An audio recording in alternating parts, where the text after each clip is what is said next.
Իրանը պատրաստ է բացել Հորմուզի նեղուցը, փոխարենը Թեհրանը պահանջում է վերացնել ԱՄՆ-ի կողմից իրանական նավահանգիստների շրջափակումը։ Իրանը նաև առաջարկում է վերջնականապես դադարեցնել պատերազմը, սակայն միջուկային ծրագրի հարցը հետաձգվում է։ Թրամփը դեռ չի ընդունել այդ պայմանները, պետքարտուղար Ռուբիոն ևս դեմ է դրան։ Նեղուցի փակ լինելը ծանր է նստում համաշխարհային տնտեսության վրա։ Նավթի գինը հասել է $108, այն 50%-ով աճել է պատերազմից հետո։ ՄԱԿ-ի գլխավոր քարտուղարը խոսել է համաշխարհային վտանգի մասին, աշխարհը կարող է հայտնվել հումանիտար ճգնաժամի շեմին, զգուշացնում է Գուտերեշը։ Գերմանիան եւ Ֆրանսիան քննադատել են կողմերի մոտեցումները։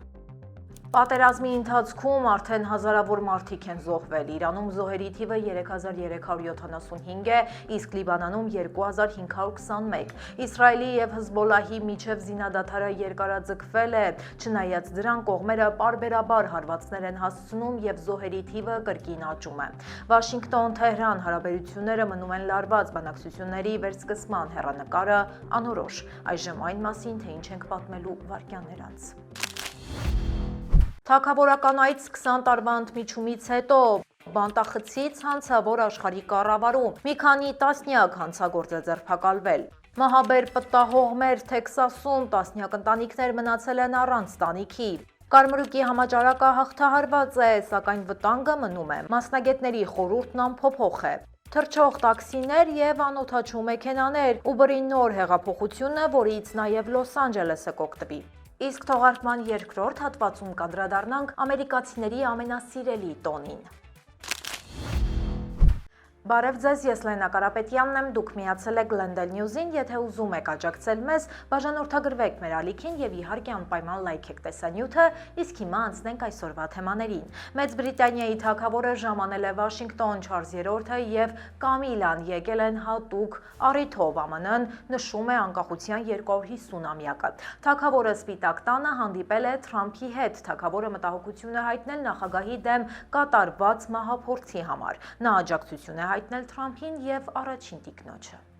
Սպիտակ տանը կայացած թեյախմությունից հետո նրանք այցելել են Մեծ Բրիտանիայի դեսպանատուն, հանդիպել ամերիկացի պաշտոնյաների հետ օրենսդիր եւ գործադիր թևերից։ Այցի ծրագրի մեջ ներառված է նաեւ թագավորի ելույթը կոնգրեսում։ Նա կլինի Մեծ Բրիտանիայի երկրորդ միապետը այդ ամբիոնում։ Սա Չարլզ III-ի առաջին պետական այցն է թագավոր դառնալուց հետո։ Մինչ գահին նստելը նա ԱՄՆ է այցելել 18 անգամ։ Մեծ Բրիտանիայի նախորդ գահակալը ԱՄՆ-ում եղել է մոտ 20 տարի առաջ։ Խոսքը թագուհի Ելիզաբեթ II-ի 2007 թվականի այցի մասին է։ Փորձագետները հույս ունեն, որ այս այցը կնպաստի Լոնդոնի եւ Վաշինգտոնի միջև հարաբերությունների բարելավմանը։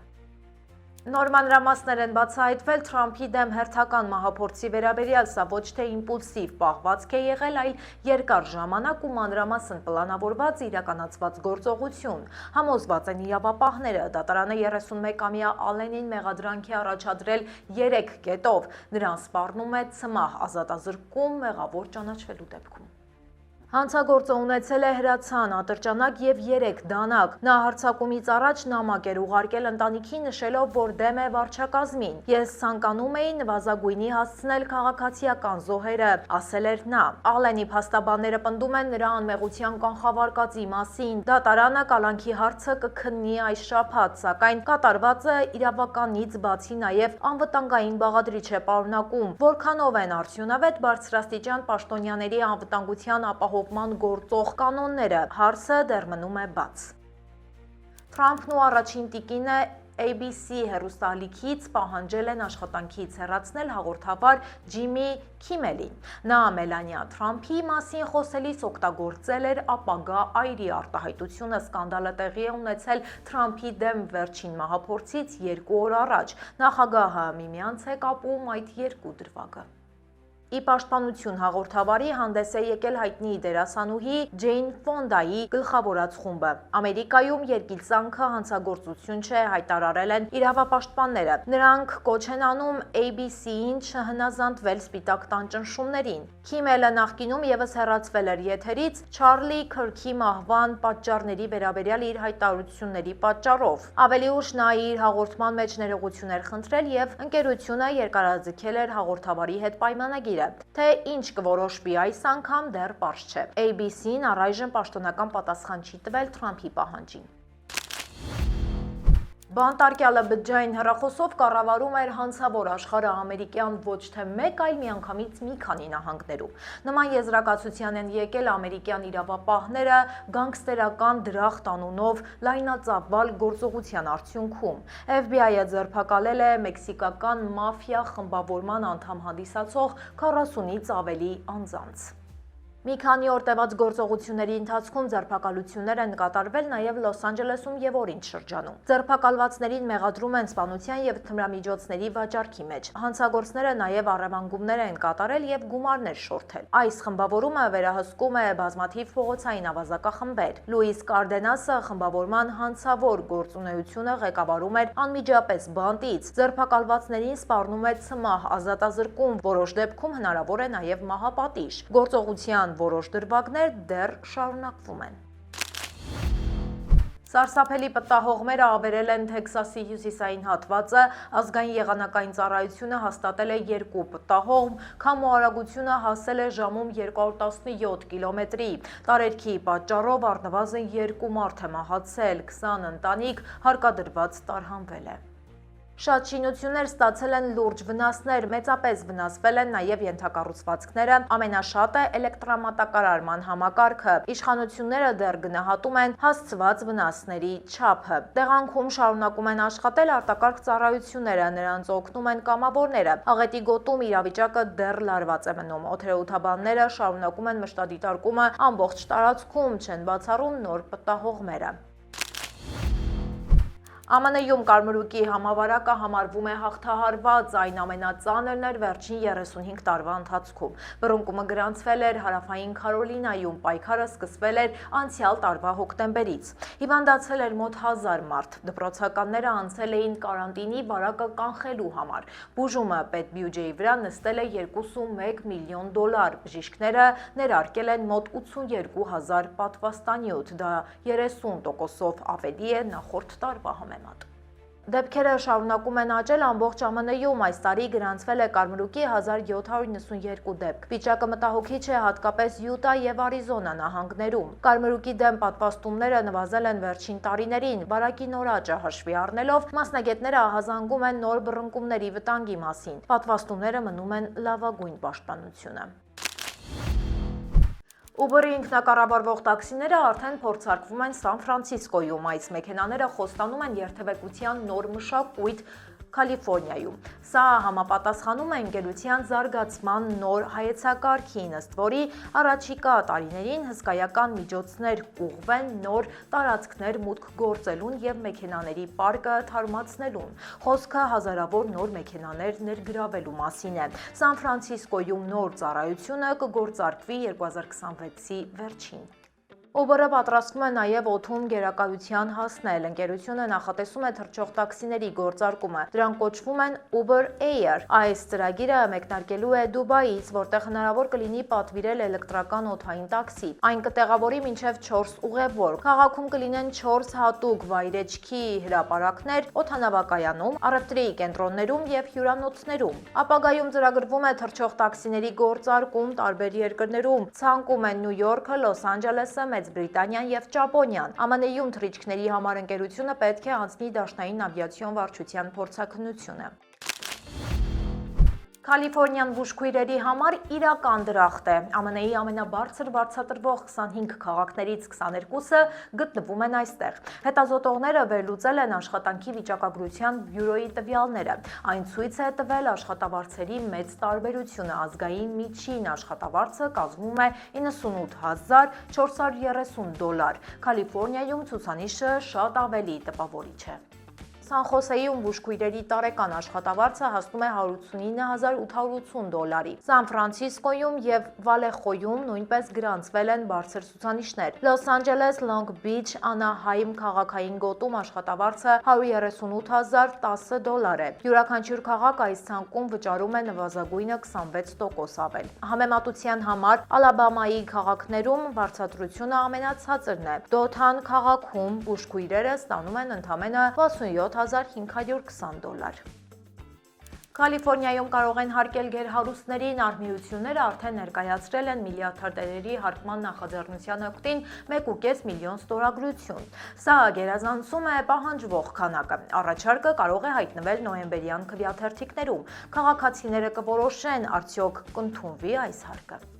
Նախաձեռնությունը նախատեսում է 5% հարկ 1 միլիարդ 100 միլիոն դոլարից ավելի կարողություն ունեցողների համար։ Հավաքված միջոցները կուղղվեն բացառապես առողջապահության ոլորտին։ Թրամփի ստորագրած օրենքը կրճատել է բժշկական ֆինանսավորումը։ Այս նախաձեռնության քննադատները վախենում են նահանգից հարուստների արտագաղթից։ Նրանք կարծում են, դա կվնասի Կալիֆորնիայի տնտեսությանը։ Այս հարցում անգամ դեմոկրատները միակարծիք չեն։ Դեմ արտահայտվողների թվում նաև նահանգապետն է։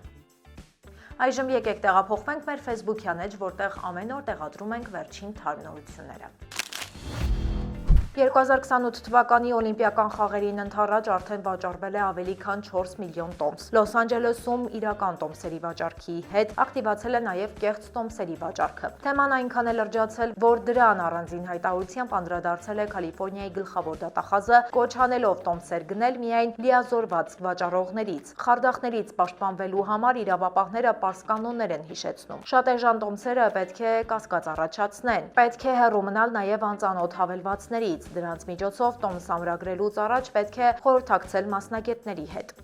Լոս Անջելեսում թափ է հավաքում խարդախության մի նոր մեխանիզմ ընտանի կենդանիների միջոցով։ Խարդախները զանգահարում են ընտանի կենդանիների տերերին, ներկայանալով որպես կենդանիների վերահսկման ծառայության աշխատակից։ Նրանք տեղեկացնում են, որ իբր կենդանին վթարի է ենթարկվել եւ գումար են պահանջում բուժման համար։ Նման դեպքեր արձանագրվել են Նյուպորտ Բիչում։ Ոստիկանությունը չի պահանջի գումար հեռախոսով, խարդախության մասին զգուշացնում են իրավապահները։ Իրական դեպքերում կենդանիների տերերին պարզապես տեղեկացնում են հիվանդանոցի մասին։ Կենդանու տերն ինքն է կապ հաստատում հիվանդանոցի հետ ու կազմակերպում մնացած հարցերը։ Եթե զանգահարողը այլ տարբերակ է առաջարկում, պետք է զգուշանալ ու լրացուցիչ ստուգել։ Արդյոք կենդանին իսկապես տուժել է, թե գործ ունեք խարդախության հերթական փորձի հետ, նշում են ոստիկանները։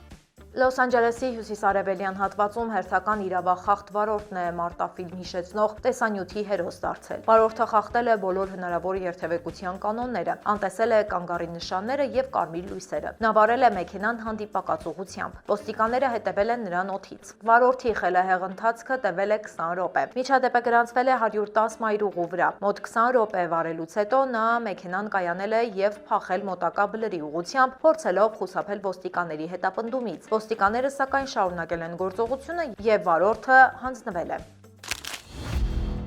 Եթե ԱՄՆ-ում նորեկ չեք, ուրեմն արդեն գիտեք, որ այստեղ ամենասիրված տոներից մեկը մայրերի օրն է։ Ինչպես են այն նշում, ինչ է ընդունված նվիրել, ինչպես է ընդունվում շնորհավորանքները։ Մանու Հարությունյանը այսպիսի դետալներ է առանձնացրել ու բացահայտել, որոնք անգամ ձեզ կօգնեն առաջիկա մայրերի տոնը անմոռանալի դարձնել մայրերի ու տատիկների համար։ Այս տարի, ի դեպ, ԱՄՆ-ում մայրերի օրը կնշվի մայիսի 10-ին։ Ես ձեզ հրաժեշտ եմ տալիս, իսկ մանուն կներկայացնի տոնի ամենահետաքրքիր մանրամասները։ Բարև ձեզ, ծաղիկներ, բացիկներ եւ ջերմ շնորհավորանքներ։ Եթե ապրում եք Ամերիկայում, ուրեմն գիտեք, որ ամենալավը հենց այս բառերն էր նկարագրում մայրերի տոնը, Mother's Day-ը։ Այն նշվում է մայիսի 2-րդ կիրակի օրը եւ շարժական տոն է։ Այս տարի տոնը նշվելու է մայիսի 10-ին։ Այսօր կպարզենք, ինչ առանձնահատկություններ ունի այս օրը, ինչու է այն կարևոր եւ ինչպես է նշվում ԱՄՆ-ում։ ԱՄՆ-ում մայրերի տոնը նաև ռեկորդներով հարուստ օր է։ Ամեն տարի այդ տոնի առթիվ վաճառվում է մի քանի 100 միլիոն բացիկ։ Սա բացիկների վաճառքի առումով կարող ենք բացարձակ ռեկորդ համարել։ Ծաղիկների վաճառքը, հատկապես մեխակների, կտրուկ աճում է։ Սա էլ կարող ենք հաջորդ ռեկորդը համարել։ Ռեստորաններն այդ օրն ունենում են ամենաշատ հաճախորդները, որոշ դեպքերում անգամ գերազանցելով Վալենտինի օրվա հաճախորդների թիվը։ Տոնի ավանդույթները ձևավորվել են դեռ 20-րդ դարի սկզբին Աննա Յազվիսի նախաձեռնությամբ։ Սպիտակ մեխակը համարվում էր մոր հիշատակի խորհրդանիշ, իսկ կարմիրը կենդանի մոր համար լավագույն նվեր։ Այսօր էլ շատ դեպքերում այդ ավանդույթը պահպանվում է։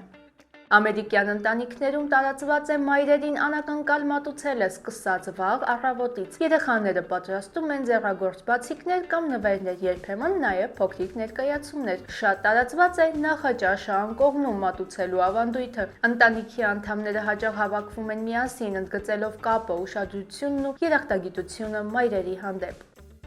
Եթե դուք նոր եք ժամանել ԱՄՆ, կարևոր է իմանալ, որ այս օրը ունի սոցիալական մեծ նշանակություն։ Օրվա արդիվ շնորհավորանքը բավական պարզ ու հիշվող է, ընդունված է ասել Happy Mother's Day։ Նվերների թվում են ծաղիկները, շոկոլադը եւ բացիկները։ Անկախ տարիքից երեխաներն այդ օրը այցելում են իրենց մայրերին կամ զանգահարում։ Այս օրը նաև հարգանքի դրսևորում է ընտանիքի արժեքների հանդեպ։ Տարածված են նաև ընտանեկան ընթրիքները տանը կամ ռեստորաններում։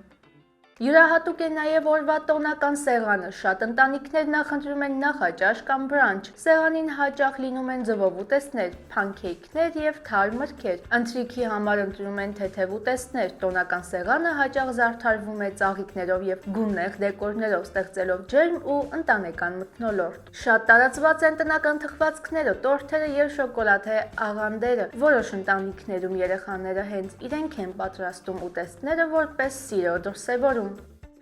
ԱՄՆ-ում կան նաև վայրեր, որոնք կապված են այս տոնի պատմության հետ, օրինակ International Mother's Day Shrine։ Սա պատմական կառույց է, որի հետ կապում են օրվա խորհուրդը։ Ըստ աղբյուրների, մայրերի օրն առաջիններից մեկն անցկացվել է հենց այդ վայրում, բայց այսօր տոնը համաամերիկյան է, լայն ու ճոխ նշվում է բոլոր բնակավայրերում։ Մենք առանձնացրել ենք հատկապես այն քաղաքները, որոնք մայրերի տոնը նշում են առանձնահատուկ ճոխությամբ ու բազմաբնույթ միջոցառումներով։ Առաջատարը Նյու Յորքն է, քաղաքի ռեստորանները կազմակերպում են հատուկ բրանչներ Central Park-ում, բացօթյա միջոցառումներ, ընտանեկան զբոսանքներ եւ փոքրիկ համերգներ։ Թատրոններն ու համերգասրահները եւս առաջարկում են տոնական ծրագրեր նվիրված մայրերին։ Լոս Անջելեսում տոնը հաճախ կապվում է հանգստի եւ առողջության հետ։ Այստեղ մեծ պահանջարկ ունեն սպա կենտրոնները եւ առողջարանները, որտեղ առաջարկվում են հատուկ փաթեթներ մայրերի համար։ Բացի այդ, լողափերում եւ այգիներում կազմակերպվում են ընտանեկան միջոցառումներ, պիկնիկներ եւ բացօթյա ժամանցային ծրագրեր։ Սան Ֆրանցիսկոյում մայրերի տոնը ստանում է ավելի մշակութային երանգ։ Թանգարանները կազմակերպում են հատուկ ցուցահանդեսներ եւ ընտանեկան ծրագրեր։ Շատ տարածված են նաեւ նավարկությունները Սան Ֆրանցիսկոյի ծոցում, բայց իրականում տոնի կենտրոնը ոչ թե քաղաքներն են, այլ ընտանիքները։ Այսպիսին է մայրերի տոնը ԱՄՆ-ում։ Այն ոչ միայն գեղեցիկ ավանդույթ է, այլ նաև կարևոր սոցիալական երևույթ։ Եթե նախորդ տարի բաց եք թողել, ապա այս տարի դեռ ժամանակ ունենք մայրերի ու տատիկների համար լավագույն անակնկալները նախապատրաստելու համար։ Հիշեցնեմ, որ այս տարի մայրերի տոնը Ամերիկայում կնշվի մայիսի 10-ին։ Մենք կշարունակենք հոգ տանել, որ դուք Ամերիկայի մասին իմանաք ոչ միայն օրվա նորությունները, այլև այն, ինչ սպասվում է մոտ ապագայում, իսկ այսօրվա հանդիպումը ավարտին մոտեցավ, համոզված եմ, որ հավանեցիք։ Մեզ աջակցելու համար պարզապես լայքեք մեր տեսանյութը և բաժանորդագրվեք մեր ալիքին, կհանդիպենք վաղը ժամը 5-ին, հաջողություն։